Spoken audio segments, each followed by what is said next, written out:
Milli Hidrometeorologiya Xidmətinin məlumatına görə yaxın günlər ərzində bəzi ərazilərdə güclü külək əsəcəyi, fasilələrlə yağış yağacağı, yağışın ayrı-ayrı yerlərdə leysan xarakterli intensiv olacağı, bəzi çaylardan qısa müddətli sel və daşqın keçəcəyi və şimşək çaxacağı proqnozlaşdırılır. Qeyd olunanları nəzərə alaraq Fövqəladə Hallar Nazirliyi əhaliyə müraciət edərək müvafiq təhlükəsizlik qaydalarına riayət etməyə çağırır. Bu barədə Milli Azza Fövqəladə Hallar Nazirliyindən məlumat verilib. Belə ki, güclü külək zamanı yüngül konstruksiyalı və müvəqqəti tikililərdən, bina və reklam lövhələrindən uzaq durmaq, elektrik dirəyi və naqillərinin, hündür ağacların altında dayanmamaq tövsiyə olunur.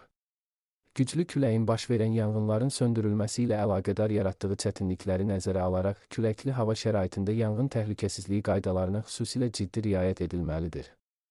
Bundan əlavə, kiçik həcmli gəmi istifadəçiləri belə hava şəraitində dənizə çıxmağın qadağan olduğunu nəzərə almalıdırlar. Həmçinin, intensiv yağıntıların səbəb ola biləcəyi sel və daşqından qorunmaq üçün sel və daşqın təhlükəli ərazilərdən uzaq durmaq, bu təhlükə ilə üzləşdikdə dərhal yaxınlıqdakı yüksəkliyə qalxmaq tövsiyə olunur.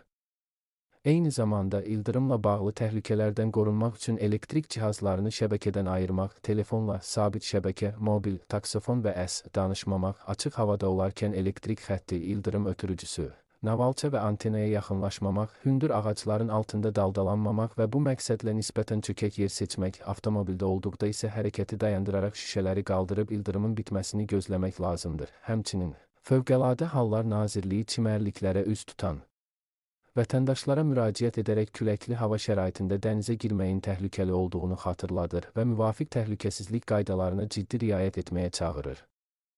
Unutmayın, qaydalara biganəlik həyatımıza təhlükədir. Təhlükə zamanı 112-yə zəng edin.